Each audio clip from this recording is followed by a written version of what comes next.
हाय दोस्तों, नमस्कार। कैसे हैं आप लोग? आशा करता हूँ आप और आपका परिवार अच्छे से होगा और आपका जो भी बिजनेस है, जो भी काम कर रहे होंगे, बढ़िया से कर रहे होंगे और आपके जीवन में खुशहाली खुशहाली होगी। तो आज का हम वीडियो शूट कर रहे हैं, बहुत ही एक महत्वपूर्ण मुद्दा है जो है लॉन्ग टर्म इन्वेस्टमेंट इंडिकेटर्स, है ना।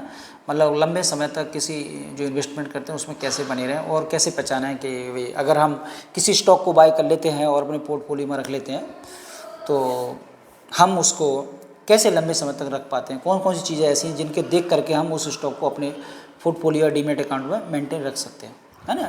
क्योंकि लंबे समय तक अगर आप एक्टिव इन्वेस्टर हैं तो मैं समझता हूँ आपको इसकी बहुत ज़्यादा रिक्वायरमेंट होगी कि लॉन्ग टर्म इन्वेस्टमेंट इंडिकेटर कौन कौन से हैं जिन्हें हम पहचानें, जिसकी वजह से हम उनको आइडेंटिफाई करें उस स्टॉक को जो लंबे समय तक बना रह सकता है। देखिए, कंपनी के एक साल में 4 बार क्वार्टर में रिजल्ट आते हैं और कभी भी किसी रिजल्ट में कंपनी क्वार्टर रिजल्ट खराब हो गया तो स्टॉक अपनी परफॉर्मेंस छोड़ देता है या कंपनी में कोई प्रॉब्लम आ जाती है तो दिक्कत हो सकती है ना। तो आज हम इसी पे बात करने वाले हैं और बहुत ही महत्वपूर्ण बात होने वाली है और इसमें जो मैं आपको सिखाने की कोशिश करूँगा वो मतलब गज़ब, मतलब मुझे अपने आप में सेटिस्फाई हूँ मैं कि आपको सिखा दूँगा, सिखा के ही रहूँगा। लेकिन उसका कन्विक्शन आना वो आपके ऊपर निर्भर करता है। कोई एक दिन में तो मैं अगर आधे घंटे का वीडियो बना दिया और उसमें आपको कन्विक्शन तो नहीं आएगा, लेकिन अगर चीज़ें समझ ली, सीख ली और आपने प्रैक्टिस करना शुरू कर दिया, रिसर्च करना शुरू कर दिया, डॉक्यूमेंट पढ़ना शुरू कर दिया, कॉर्पोरेट डॉक्यूमेंट पढ़ना शुरू कर दिया, तो ये मेरा वादा है आपसे, आप एक दिन बढ़िया एक्टिव इन्वेस्टर बनेंगे और अपने पैसे को, अपना फंड को खुद मैनेज करेंगे, है ना। तो मेरा एक छोटा सा डिस्क्लेमर है कि मैं ना तो किसी स्टॉक को बाय करने की सलाह देता हूँ और ना ही सेल करने की सलाह देता हूँ और ना ही आप मेरे कहने से कोई स्टॉक खरीदें और ना ही कोई स्टॉक बेचें, राइट। तो मैं सेबी रजिस्टर्ड नहीं हूँ, ये मेरी आपको एक सलाह है कि मेरा चैनल जो है केवल एक एजुकेशन पर्पज़ के लिए है कि लोगों को जो कन्फ्यूज़न होता है, भ्रांति होते हैं, जो शेयर मार्केट में आ गए हैं, कैश में काम करते हैं और उनको लॉस हो रहा है, तो मेरा उनकी जो गलतफहमियां हैं, जो गलतफहमी है या उनमें उनको दूर करने की कोशिश करता हूँ कि किस प्रकार से चीज़ें आप करें तो आप बेटर इन्वेस्टर हो सकते हैं, है ना। तो इसी पे बात करेंगे आज। और कोई स्टॉक का अगर हम नाम बीच में लेते हैं तो वो एक इत्तेफाक है, हम एनालाइज करने के लिए उसका प्रयोग करते हैं। और भाई आप स्टॉक मार्केट में है तो भाई किसी स्टॉक या कंपनी का नाम तो लेना ही पड़ेगा, है ना। तो लेकिन उसको रिकमेंडेशन ना समझें आप प्लीज़, तो इसका ध्यान रखें, मेरे कहने से कोई स्टॉक बाय और सेल ना करें, है ना। तो आज का जो टॉपिक है लॉन्ग टर्म इन्वेस्टमेंट इंडिकेटर। तो अगर हमें किसी स्टॉक में, किसी कंपनी में लंबे समय तक इन्वेस्टेड रहना है तो कौन से ऐसे इंडिकेटर्स हैं जिससे हम पहचानें और एक लंबे समय तक उस स्टॉक को अपने डिमेट अकाउंट में रखें और उसका फ़ायदा लेते रहें। तो पहला जो है पेस ऑफ सेल्स ग्रोथ, है ना। अगर किसी भी कंपनी में पेस ऑफ सेल्स ग्रोथ अगर चली जाती है, जैसे मान के चलो कोई कंपनी 50% से ग्रोथ कर रही है, मान के चलिए, और उसका किसी क्वार्टर में रिजल्ट आता है और उसका जो पेस ऑफ सेल्स ग्रोथ है वो 10% हो जाता है या 20% हो जाता है, तो जब उसका ग्रोथ 50% से सीधे 20% हो गया तो आप ये बताइए क्या वो स्टॉक चलेगा? नहीं चलेगा ना। उसमें तो जो भी इन्वेस्टर, एक्टिव इन्वेस्टर, वो अपना पैसा उसमें से निकाल लेंगे और कहाँ लगाएंगे? जहाँ जहाँ पेस ऑफ सेल्स ग्रोथ ज़्यादा होगी, तो वो स्टॉक तो वहीं मरा पड़ा रहेगा, वो नहीं चलेगा। वो अलग बात है, किसी कंपनी का एसेट क्वालिटी बढ़िया तो वो वहीं वहीं घूमता रहेगा, लेकिन पैसा बना के नहीं देगा। मैं एक चीज़ बता दूँ, पेस ऑफ सेल्स ग्रोथ में 2 चीज़ें होती है, एक होता है वॉल्यूम ग्रोथ और दूसरा होता है वैल्यू, मतलब वैल्यू ग्रोथ। वॉल्यूम ग्रोथ में क्या होता है, जो हम प्रोडक्ट बेचते हैं, है ना। और मैं एक चीज़ बताऊँ तो फाइनेंशियल जो सेक्टर है मैं उसको इसमें इंक्लूड नहीं है, ये फाइनेंशियल कंपनी पर अप्लाई नहीं होता है, ध्यान रखना इस बात को। जो मेरा वीडियो आज भी बना लॉन्ग टर्म इन्वेस्टमेंट इंडिकेटर्स, ये फाइनेंशियल कंपनी पर लागू नहीं होता है। फाइनेंशियल, नॉन फाइनेंशियल कंपनी जितनी है सब पर लागू होता है, चाहे हॉस्पिटल हो, कुछ भी हो। बात समझ में आ गई। तो पेस ऑफ सेल्स ग्रोथ जैसे मैंने वॉल्यूम ग्रोथ है, तो वॉल्यूम ग्रोथ अगर हम जो भी प्रोडक्ट बेचते हैं उसकी संख्या ज़्यादा बिकती है, राइट, तो उससे पता चल जाता है कि वॉल्यूम ग्रोथ है। दूसरा है कि ये पॉजिटिव होनी चाहिए। दूसरा है हमारा वैल्यू ग्रोथ। वैल्यू ग्रोथ का मतलब उसका प्रोडक्ट का प्राइस क्या है।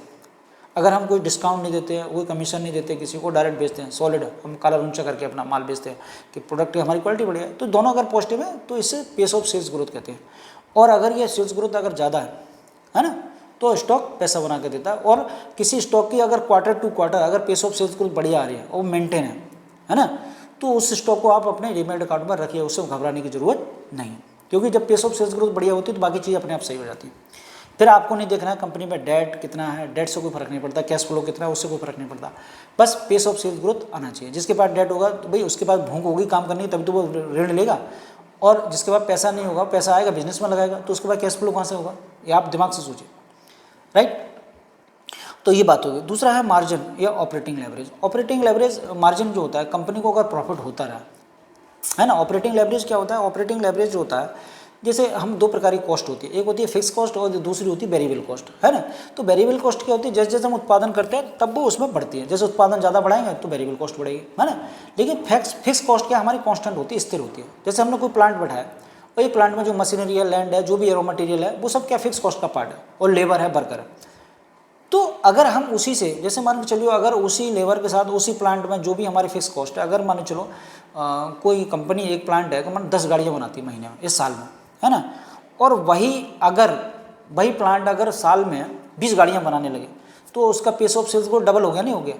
तो इसे कहते हैं ऑपरेटिंग लेवरेज। क्या कहते हैं, ऑपरेटिंग लेवरेज। मतलब फिक्स कॉस्ट वही है, लेकिन वेरिएबल कॉस्ट बढ़ने के कारण हमने अपना प्रोडक्शन बढ़ा लिया, सेल्स ग्रोथ, मतलब प्रोडक्शन बढ़ाया, तो प्रोडक्शन बढ़ेगा तो हमारी वेरिएबल कॉस्ट तो बढ़ना ही बढ़ना है। तो पता चला भाई प्रोडक्शन बढ़ा, वेरिएबल कॉस्ट बढ़ी, कोई बात नहीं, लेकिन हमारा पेस ऑफ सेल्स ग्रोथ तो बढ़ गया ना, जब हम बेचेंगे इन्वेंट्री माल तो ज़्यादा हो गया हमारा।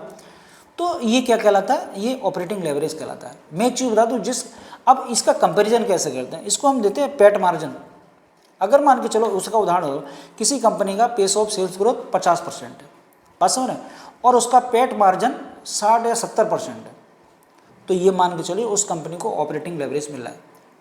अगर आपके पास कोई ऐसा स्टॉक है जिसका पैट ग्रोथ हुआ सेल्स ग्रोथ से ज़्यादा है, तो उस स्टॉक को बेचना नहीं है, उसको आप होल्ड करके रखिए लंबे समय तक, उसको हर 3 महीने बाद उसकी मॉनिटरिंग करते रहिए, जब भी रिजल्ट आए तो उसको ध्यान रखना। और कभी कभी अगर कोई कंपनी कैपेक्स करती है और उसकी वजह से अगर उसका किसी क्वार्टर में पैट ग्रोथ कम आता है या बराबर आता है, तो उससे घबराने की जरूरत नहीं है, उसमें देखना मैनेजमेंट गाइडेंस क्या करे। Pace of sales growth maintain है, बढ़ रही है, लेकिन पैट ग्रोथ अगर मान चलो कम हो गई, तो क्यों कम हुई, तो मैंने बताया प्राइड में प्राइस, जो रॉ मटेरियल होता है उसमें प्राइस फ्लक्चुएशन हो जाता है, तो कुछ सीजनलिटी होती है, उसकी वजह से पैट ग्रोथ गिर जाता है, तो इसमें वो नहीं है। लेकिन मैं एक बता रहा हूँ, अगर किसी कंपनी का पैट ग्रोथ सेल्स ग्रोथ से ज़्यादा है, तो ऐसे स्टॉक मल्टीबैगर भी बन जाते हैं, आपको बता दूंगा, क्योंकि उसका पेस ऑफ सेल्स ग्रोथ बहुत ज़्यादा हो जाता है, प्रॉफिट बहुत ज़्यादा आता है, इसलिए उसका तो जो मार्जिन है, उसका जो ऑपरेटिंग लेवरेज किसी कंपनी को मिल रहा है, तो उस कंपनी को आप होल्ड करिए लंबे समय तक, और नहीं है तो उसको अपने उसमें ऐड कर लीजिए, उसमें अपने डीमैट अकाउंट में, पोर्टफोलियो में। बात समझ आ गई। तो मैं बता दिया आपको ऑपरेटिंग लेवरेज क्या होता है। दूसरा है बिजनेस टर्नअराउंड, और कुछ बिजनेस ऐसे होते हैं जो टर्न अराउंड बिजनेस होते हैं, जैसे मैंने आपको मेरे कई वीडियो मैंने बनाया भी है कि multibagger stock and turn around business, how to find या how to identify the multibagger stock and turn around business. तो टर्न अराउंड बिजनेस में क्या होता है, टर्न अराउंड जैसे कोई कंपनी है, अगर उसका मैनेजमेंट को कोई डिस्प्यूट हो गया, कोई प्रॉब्लम हो गई, किसी सरकार ने कोई ऐसी पॉलिसी बना दी जिससे कंपनी को बहुत बड़ा लॉस हो गया, उसका बिजनेस चौपट हो गया, या किसी दूसरे कंट्रीज़ में वो कंपनी है और वहाँ की गवर्नमेंट ने कोई ऐसी पॉलिसी बना दी जिसकी वजह से वो कंपनी का बिजनेस ठप हो गया, या मान चलो कोई कंपनी किसी में बहुत ज़्यादा बिजनेस है, जैसे यूक्रेन और रसिया का युद्ध चल रहा है, कोई कंपनी अगर यूक्रेन में होती है और उसका पूरा सेटअप नहीं होता और वो बर्बाद हो जाती है, तो पूरा बिजनेस खराब हो गया ना उसका। लेकिन अब जो बिजनेस कर रहा है वो बिजनेस करना थोड़ी छोड़ देगा, वो तो अपना बिजनेस सेटअप करेगा, उसी कंपनी को कहीं लाएगा, तो वो धीरे धीरे जो कंपनी में प्रॉब्लम हो गई थी उसको ओवरहालिंग करता है उसकी, और फिर धीरे धीरे उस कंपनी में प्रॉफिट आना शुरू हो जाता है, वो लॉस में चली जाती है, लॉस मेकिंग कंपनी होती है, तो बोला लॉस टू प्रॉफिट में आ जाती है वो कंपनी। तो ऐसा बिजनेस क्या कहता है, टर्न अराउंड बिजनेस कहलाता है। तो ऐसी बहुत सारी कंपनियां हैं हिंदुस्तान में जो टर्न अराउंड बिजनेस में रही हैं। जैसे आप देखें उसका फोर्स मोटर का रहा है, जो पहले स्टॉक नहीं चलता था, पहले लॉस मेकिंग कंपनी थी, धीरे धीरे अब वो प्रॉफिट में आ गई, उसने स्टॉक अपना कई गुना हो गया, उसका 20 गुना तक स्टॉक हो गया। और भी बहुत सारी कंपनियाँ हैं जिस जो टर्न अराउंड बिजनेस से आ रही हैं। और आजकल माइक्रो फाइनेंस का सेक्टर की बात करें तो इसमें 2-3 साल से कोई ग्रोथ नहीं है, तो बहुत सारी कंपनियां मतलब अपने जो हाई टाइम से उससे आधी हो गई हैं, 50% उनका स्टॉक गिर चुका है, और उनकी जो बुक वैल्यू है फाइनेंस की वो ख़राब हो चुकी है ना, और उनकी एसेट क्वालिटी ख़राब हो गई है, उनका नेम घट गया है, नेट इंटरेस्ट और मार्जिन जो घट गया है। तो इसकी वजह से माइक्रो फाइनेंस की जो कंपनियाँ बढ़िया कंपनी को ट्रैक करिए तो उनमें टर्न अराउंड बिजनेस आपको मिल जाएगा, है ना। तो टर्न अराउंड बिजनेस अगर मिल गया आपको और वो आप उससे आइडेंटिफाई कर लें, तो आप उसको अपने स्टॉक में लंबे समय तक रख सकते हैं, क्योंकि जो बिजनेस एक बार स्टार्ट हो जाता है, ख़राब से सही हो जाता है, तो वो लंबे समय तक 2 साल 4 साल 5 साल तक पैसा बना के देता है। तो एक लंबे समय तक आप लॉन्ग टर्म तक इन्वेस्ट रह सकते हो। तो ये एक बहुत महत्वपूर्ण इंडिकेटर्स है जो टर्न अराउंड बिजनेस है, इससे आप पहचान सकते हैं। और चौथा इंडिकेटर है जो हम बात करें एक्सपेंशन, जिसे कैपेक्स कहते हैं। मेरा इस पर एक वीडियो बना हुआ है, pace of sales growth and capex. तो कोई कंपनी अगर कैपेक्स कर रही है ना, अपनी कंपनी का विस्तार कर रही है, मेरे कहने का मतलब वो बैकवर्ड इंटीग्रेशन कर रही है, कुछ अपने जो आपूर्ति करता है उनको अपने आप में मर्ज कर रही है, उनका अधिग्रहण कर रही है, या एक्विजिशन कर रही है। जैसे आपने सुना होगा जोमेटो का नाम सुनिए, जोमेटो ने क्या करा, एक ब्लिंकिट का एक्विजिशन किया, है ना, अपने आप में उस बिजनेस को मिला लिया उन्होंने, अधिग्रहण कर लिया। तो देखिए उसकी वजह से कितनी ग्रोथ आई है उसमें जोमेटो में, और उसका स्टॉक अपने लाइफ टाइम हाई पे है। बात समझ रहे हैं? तो ऐसी बहुत सारी कंपनियाँ होती हैं। जैसे आप उसका भी देख लीजिए, क्या नाम है, कार्टरेड का, कार्टरेड टेक्नोलॉजी जो है, और उसका आप देखिए उन्होंने अपने आप में OLX का क्या कर लिया, कैपेस किया, मतलब उसको एक्विजिस्ट, मतलब उसका अधिग्रहण कर लिया। तो इस प्रकार के उसको एक प्लेटफॉर्म मिल गया। तो आजकल देखें ऑटोमोबाइल इंडस्ट्री में कोई सेल्स ग्रोथ तो है नहीं, पीस ऑफ सेल्स ग्रोथ चला गया। एक कंपनी छोड़ दें, इसमें 2 कंपनियां हैं, एक TVS मोटर का नाम सुना हुआ, मोटरसाइकिल में उसकी सबसे ज़्यादा ग्रोथ है, और उसका भी क्या इंडिया में तो है ही है, लेकिन दूसरी जो कंट्रीज़ हैं उसमें ज़्यादा उसका ग्रोथ है, तो वो फॉरेन में उसकी ज़्यादा सेल आ रही है, तो इसकी वजह से उसका। और दूसरा ऑटोमोबाइल में SUV सेगमेंट में महिंद्रा एंड महिंद्रा है, तो महिंद्रा एंड महिंद्रा की आप देखेंगे उसकी सेल्स ग्रोथ 20% ज़्यादा है, बाकी कंपनी किसी की नहीं है।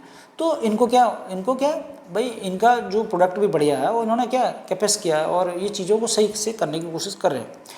तो अब मैंने आपको बताया कि ये क्या है, मतलब एक्सपेंस है। जैसे जोमेटो है, जोमेटो इस प्रकार का काम कर रहा है ना।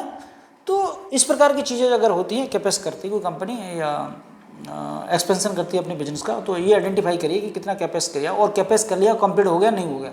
अगर कंप्लीट हो गया तो उसका बहुत ज़्यादा प्रॉफिट आना शुरू हो जाता है ना। तो इसमें एक होता है सेम स्टोर सेल्स ग्रोथ होती है, तो उसमें 2 तरह के सेम स्टोर सेल्स ग्रोथ होती है। एक तो होता है जिनका 1 साल से ज़्यादा समय हो गया स्थापित किए, और एक होता है इनका 1 साल से कम समय हुआ है स्थापित हुआ, तो वो नए कहलाते हैं। अगर दोनों से सेल्स ग्रोथ आती है तो ये वेरी गुड माना जाता है। तो इसे कैपेक्स अगर कोई कंपनी कर रही है और अपने मार्केट कैप बढ़ाना चाहती है, मार्केट में हिस्सेदारी बनाना चाहती है, मार्केट की लीडर बनना चाहती है, तो ऐसी कंपनी को आइडेंटिफाई करिए, आप उसमें पैसा डालिए, और वो लॉन्ग टर्म तक आप उसमें पैसा बना सकते हो, लॉन्ग टर्म तक रहिए, और चार्ट के चक्कर में ना पड़िए प्लीज़। और चार्ट देखते हैं तो कम से कम भाई कॉर्पोरेट डॉक्यूमेंट तो पढ़ती रहिए। तो क्योंकि अगर कॉर्पोरेट डॉक्यूमेंट पढ़ते हैं आप, तो आपको कॉन्फिडेंस रहेगा, है ना। कॉन्फिडेंस, आप रात को चैन की नहीं सो सकते हो, आपने पैसा डाल रखा है, आपको मालूम है कंपनी बढ़िया कर रही है, कंपनी बढ़िया कर रही है, तो आप रात को सोइए। कोई स्टॉक अगर मार्केट में देखिए, स्टॉक जब गिरता है मार्केट में कोई परेशानी, तो सभी स्टॉक लाल होते हैं, उसमें घबराने की जरूरत नहीं होती। बस आपको मतलब कन्विक्शन जब होगा, जब आपको पढ़ा है कॉर्पोरेट डॉक्यूमेंट में पढ़ रखा है, कंपनी बढ़िया कर रही है, तो आपको कोई दिक्कत नहीं होगी। दूसरा, रिटर्न ऑन इक्विटी। जब किसी कंपनी का पेस ऑफ सेल्स ग्रोथ ज़्यादा होता है तो उसका नेट प्रॉफिट ज़्यादा होता है, सही। और जब नेट प्रॉफिट ज़्यादा होगा और टोटल जो शेयर होल्डर है उसको डिवाइड कर दो उसको, तो इक्विटी, रिटर्न ऑन इक्विटी पर शेयर, मतलब रिटर्न ऑन इक्विटी जो है वो बढ़ जाएगा, उसका बढ़ेगा नहीं बढ़ेगा भाई। नेट प्रॉफिट अगर पेस ऑफ सेल्स ग्रोथ बढ़ा, उसको मल्टीप्लाई कर दोगे उससे उसी प्राइस से, तो उसका नेट प्रॉफिट आएगा, है ना। जैसे पेट मार्जिन की बात करें तो पेट मार्जिन क्या होता है प्रॉफिट आफ्टर टैक्स। तो आपका भाई पेट मार्जिन बढ़ा हुआ है तो आपका रिटर्न ऑन इक्विटी ऑटोमेटिक ज़्यादा होगा, है ना। तो रिटर्न ऑन इक्विटी अगर ज़्यादा बढ़ रहा है तो इसका मतलब क्या, वो कंपनी बढ़िया है। तो ये एक इंडिकेटर्स है, बहुत इंपॉर्टेंट इंडिकेटर्स है रिटर्न ऑन इक्विटी। तो जब आपका पेट ग्रोथ बढ़ रहा है या प्रॉफिट आ रहा है तो उसको अगर आप, तो रिटर्न ऑन इक्विटी तो बढ़िया आएगा, है ना। बाकी मैं फॉर्मूले में विश्वास नहीं करता, बाकी आप देख लेना, कोई छिपी हुई चीज़ नहीं है। रिटर्न ऑन इक्विटी का कैलकुलेशन क्या है वो आप देख लेना, कोई दिक्कत नहीं। देखिए मेरा कहने वाला, अगर रिटर्न ऑन इक्विटी पॉजिटिव है, बढ़ रहा है, तो वो कंपनी बढ़िया है। एक ऐसा इंडिकेटर है, इससे पता चल जाता है कि कंपनी प्रॉफिट में जा रही है, राइट। अगला है मैनेजमेंट गाइडेंस। मैनेजमेंट का गाइडेंस बहुत महत्वपूर्ण होता है। अगर किसी कंपनी की पेस ऑफ सेल्स ग्रोथ आ रही है बढ़िया, और मैनेजमेंट ने कोई अगर नेगेटिव गाइडेंस दे दिया या गाइडेंस घटा दिया, तो स्टॉक नहीं चलेगा ना, पैसा बना के देगा, है ना। तो अब मैनेजमेंट गाइडेंस का मतलब जो उसका कौन कॉल है। मैंने आपको बताया कि जब हम PPT, मैं आपको बता दूं कि ये सारे डॉक्यूमेंट मिलते कहाँ, मतलब कंपनी का कॉर्पोरेट डॉक्यूमेंट कहाँ मिलता है, मैंने अपने सभी वीडियो में बताता हूँ मैं आपको। तो कंपनी का जो कॉर्पोरेट डॉक्यूमेंट है वो आप जाइए स्क्रीनर में, वैसे तो आपको ये NSE BSE साइट में मिलेगा, कंपनी के वेबसाइट में मिलेगा। तो सबसे इजी होता है, आप गूगल में डालेंगे स्क्रीनर में जाएंगे, तो जब उस कंपनी का नाम टाइप कर देंगे तो उसका राइट हैंड में कॉन कॉल और PPT दोनों आता है। तो इन PPT और कॉन कॉल में 2 तरह का डाटा मिलता है। जो PPT होता है उसका पावर पॉइंट प्रेजेंटेशन, उसमें आपको क्वान्टिटेटिव डाटा मिलेगा, और जो कॉन कॉल का डिस्क्रिप्शन होता है उसमें आपको क्वालिटेटिव डाटा मिलेगा, हाँ राइट। तो उससे आप अंदाज़ा लगा सकते हो। और कभी कभी जो PPT होता है उसमें भी वो मैनेजमेंट का गाइडेंस आ जाता है आपको, लेकिन ढूंढना पड़ेगा आपको, सही से ढूंढना, और बहुत केयरफुली इसको पढ़ें, कोई इतना मतलब जल्दबाजी हड़बड़ाहट में ना करें। तो मैनेजमेंट गाइडेंस आप पढ़ेंगे तो वो बताएगा कि भाई हम आने वाले समय में जो हम अपनी कंपनी का विस्तार कर रहे हैं, एक नया प्लांट बिठा रहे हैं, और जिसका प्रोडक्शन फाइनेंशियल मतलब 1 साल में शुरू हो जाएगा इसके अंत तक, सही। तो वो कंपनी कैपेस कर रही है, राइट। तो मैनेजमेंट, और दूसरा वो चाहते हैं हम, जैसे मैंने बताया ये कंपनी कृषि वाला FMC, उसके जो मैनेजमेंट गाइडेंस उन्होंने कहा है कि हम FMCG में नंबर 1 कंपनी बनना चाहते हैं। जब तक हमारा ये विकास का जो यात्रा है वो तब तक नहीं रुकेगी जब तक कि हम एफएमसीजी में नंबर 1 कंपनी नहीं बन जाते। बात समझ रहे हैं? तो ये कॉन्फिडेंस होना चाहिए, श्योरिटी होनी चाहिए। अगर मैनेजमेंट की बातों में या उनके लेख में अगर उनकी आवाज़ में इतना कॉन्फिडेंस है तो ये मान के चलिए कि वो कंपनी को ज़मीन से आसमान की तरफ ले जाना चाहते हैं। ऐसे इन्वेस्टर के साथ, ऐसी कंपनी मैनेजमेंट के साथ आपको बने रहना चाहिए, क्योंकि मैनेजमेंट कहते हैं ना, मन के हारे हार है, मन के जीते जीत। तो जिस व्यक्ति का कॉन्फिडेंस लेवल ज़्यादा होगा, जिस मैनेजमेंट का कॉन्फिडेंस ज़्यादा होगा और वो पॉजिटिव डायरेक्शन में अगर काम करेगा और अपने कंपनी का विस्तार करना चाहता है, अपने बिजनेस को और ऊंचाइयों तक ले जाए, उसे पैसे कमाने की भूख है, अपनी कंपनी से विस्तार करने की भूख है, तो ऐसी कंपनी बहुत मोटा पैसा बना के देती हैं और स्टॉक मल्टीबैगर भी होते हैं, राइट। तो आपको देखना मैनेजमेंट का गाइडेंस क्या है। अगर मैनेजमेंट निगेटिव बातें कर रहा है, दाएं बाएं की बात कर रहा है या आपको उलझाने की बात कर रहा है, देखो मैनेजमेंट हमेशा बड़ा चालू होता है, सीधी सीधी बात नहीं कर रहा, आपको पढ़ना पड़ेगा, सेंस निकालना पड़ेगा, है ना। मैं एक चीज़ और बता दूं, कभी कभी आपको कुछ देखिए, जितना डॉक्यूमेंट होता है सब इंग्लिश में होता है, बात समझ में आ गई। तो आपको करना है, जिनको इंग्लिश आती है बढ़िया, कोई दिक्कत नहीं, और जिनको नहीं आती मैं उनको एक तरीका बता रहा हूँ। आजकल हमारे गूगल ट्रांसलेशन होता है ना, तो आप गूगल ट्रांसलेशन में जाके वहाँ से उसको पेस्ट कॉपी कर लीजिए धीरे धीरे और वहाँ पर जाके पेस्ट कर दीजिए, वहाँ पर उसको ट्रांसलेशन करके पढ़ सकते हो आप, तो आपको ईजी गोइंग हो जाएगा। जो कौन जो उसका डेटा आपको डिस्क्रिप्टिव टाइप का मिला हुआ है, तो उसका आपका गूगल आपकी हेल्प कर सकता है। उसमें मैक्सिमम जो वर्ड्स होते हैं वो सही होते हैं। अगर किसी वर्ड का मीनिंग समझना है तो उसको सही से समझना चाहिए, क्योंकि ये शब्दों का जादू होता है। मैनेजमेंट बड़ा एक्सपर्ट होता है, आपने जानते बिजनेस वालों को बिजनेस करते हैं हम लोग, क्योंकि हम तो बाहर बैठे हैं, वो कंपनी चला रहे हैं भाई। तो ये बात हो गई, 6 इंडिकेटर्स हैं जो हमें लॉन्ग टर्म इन्वेस्टमेंट करने को सलाह देते हैं या हमें मोटिवेट करते हैं। अगर इनको देखते रहेंगे आप, हर 3 महीने बाद इनको देखते रहेंगे, तो कोई भी स्टॉक आपने अपने डीमैट अकाउंट में रख लिया तो इसे आप लंबे समय तक रख सकते हैं। जब तक इनमें कोई प्रॉब्लम नहीं है तब तक उस स्टॉक के साथ रहिए और पैसा डालते रहिए। अब मैं एक चीज़ बता दूं, एक्टिव जो लॉन्ग टर्म इन्वेस्टर क्या होता है, हमें इकट्ठा पैसा नहीं डालना चाहिए किसी स्टॉक में। हमें करना क्या चाहिए, जब कंपनी हमें पता चल जाए कि ये स्टॉक बढ़िया है, मतलब लंबे समय तक ये सारी चीज़ें 6 पैरामीटर पूरा करता है, तो आपको क्या, थोड़ा पैसा डालिए, 10% डालिए। जब अगला क्वार्टर आए उसका वो बढ़िया रिजल्ट है तब उसमें और बढ़ा दीजिए, फिर ऐसे ही क्वार्टर बढ़ा के। अब क्या करते हैं हम लोग, क्या करते हैं, जैसे मान लीजिए कोई स्टॉक 200 रुपये का हमने खरीद लिया एक बार 10%, अगली बार वो अगर रिजल्ट आया तो हो गया 300 रुपये, तो हम खरीदेंगे नहीं उसको, और 100 रुपये बढ़ गया, नहीं। आपको खरीदना है भाई स्टॉक तो बढ़िया, फंडामेंटल तो बढ़िया है उसका, जो उन्होंने जो बताया, पेस ऑफ सेल्स ग्रोथ बढ़िया आ रही है, उसकी पैट ग्रोथ ज़्यादा है, उसका मैनेजमेंट गाइड सब पॉजिटिव है, तो क्यों नहीं डालेगा, डालिए। अब आप दूसरी बात है, इकट्ठा पैसा ना डालें, तो आप जब डालते रहेंगे तो आपका पैसा बनता रहेगा और आप उस कंपनी के साथ रहिए आराम से, तभी तो फायदा होगा उसका। और वैसे क्या फायदा हो, कुछ नहीं, आपने 10% मल्टीबैगर हो गया स्टॉक, तो आपको क्या बेनिफिट हुआ बताइए, कुछ हुआ नहीं हुआ ना। तो आप उसमें जब भी उसका रेट बढ़े तभी पैसा ऐड करिए, है ना। तो आपके पास पैसा नहीं भी हो एक साथ, पैसा तो लिमिटेड होता है, तो किसी भाई कहीं से सेविंग करे उसमें निकाल के डालिए। तो इस प्रकार से अपना पैसा बढ़ाइए उसमें। ये सारी चीज़ें अगर सही रहती हैं, 6 चीज़ें जो इंडिकेटर अगर पॉजिटिव हैं, तो आप उसमें पैसा डालते रहिए, कोई अगर प्रॉब्लम नहीं। दूसरी बात आती है कि जो आपको कन्विक्शन आना चाहिए। मैंने आपको बताया, मैं किसी स्टॉक में किसी में मतलब पैसा डालने की, खरीदने की, बाई को रिकमेंडेशन नहीं देता।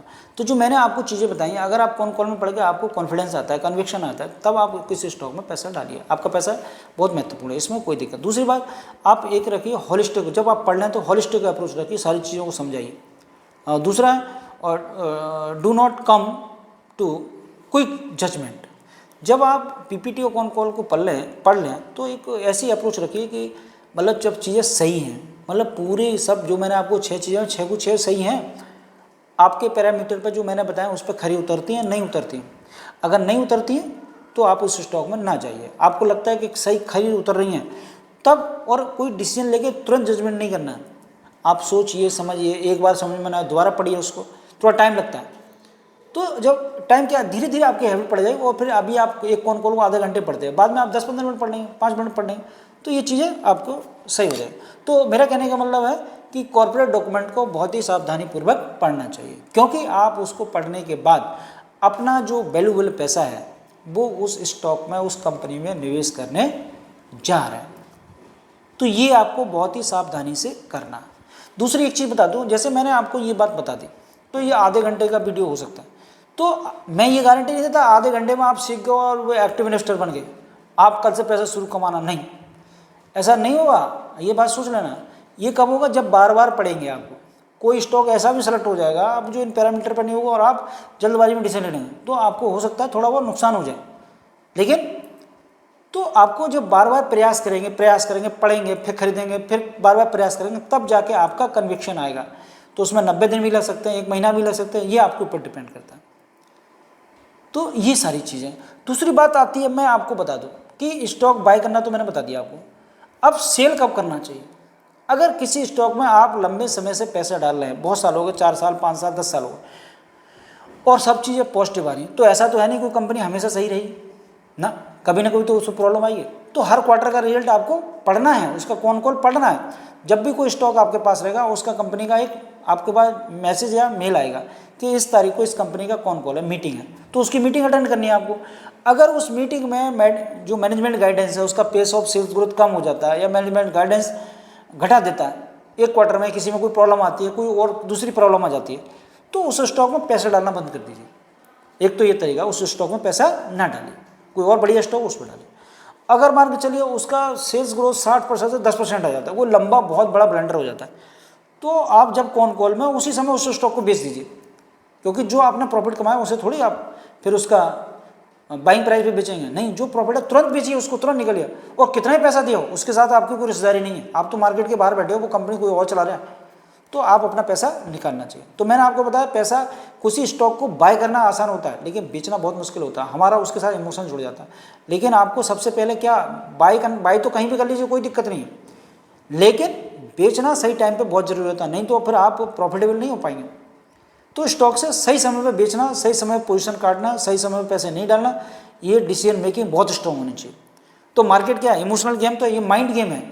स्टॉक मार्केट कैश में अगर काम करें तो ये माइंड गेम है, तो आपका माइंड धीरे धीरे सेट होता है, एकदम नहीं सेट होगा। तो कम से कम इसे 3 महीने लगते हैं, 90 दिन की प्रैक्टिस मांगता है ये कम से कम। जब 90 दिन तक आप ये काम करते रहेंगे तो आप हैबिट में आ जाएंगे, हैबिचुअल में यूज्ड टू हो जाएंगे। फिर आप देखिए, फिर आप बढ़िया से काम करेंगे, फिर आपको कोई मात नहीं दे सकता। ये आपके ऊपर इच्छा पर निर्भर करता है। तो हालांकि आपको वीडियो अच्छा लगेगा कि भाई लॉन्ग टर्म इन्वेस्टमेंट कौन कौन से इंडिकेटर्स होते हैं और उसके आधार पर हम अपना पैसा स्टॉक में डाल सकते हैं। तो मैं फिर भी कहता हूँ, मेरा कोई किसी स्टॉक में ना तो बाई करने का रिकमेंडेशन है, ना सेल करने का रिकमेंडेशन है, ना मैं सेबी रजिस्टर्ड हूँ। इसलिए मेरा आपसे निवेदन है कि मेरे कहने से, किसी अन्य के कहने से कोई पैसा किसी स्टॉक में ना डालें। केवल मेरा जो चैनल है, वीडियो है, वो केवल लर्निंग पर्पज़ के लिए, आपको चीज़ें समझ आए। जो मार्केट में गपलत मची डोल रही है, लोगों को गुमराह कर रहे हैं, उनका मेहनत का पैसा बर्बाद करवा रहे हैं, तो आप उससे बच जाएं, या लॉस करे हुए बैठे हैं तो आप उससे बच जाएं। तो मेरा एक छोटा सा उद्देश्य प्रयास है, टीचर होने के नाते मैं प्रयास कर रहा हूँ ये, और मैं भी ये काम करता हूँ। और भाई मेरा एक पेपर है फाइनेंशियल इंस्टीट्यूशन एंड मार्केट, मेरा तो एक मतलब पैशन है ये।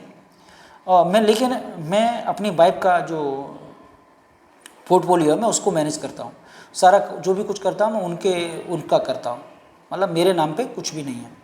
मतलब मैं किसी स्टॉक को खरीदता नहीं हूँ, ना मैं बेचता हूँ, मैं अपनी वाइफ का पोर्टफोलियो मैनेज करता हूँ, उसी में स्टॉक जो भी बेचना हो खरीदना हो तो उसमें उनकी कंसेंट रहती है, तभी मैं करता हूँ।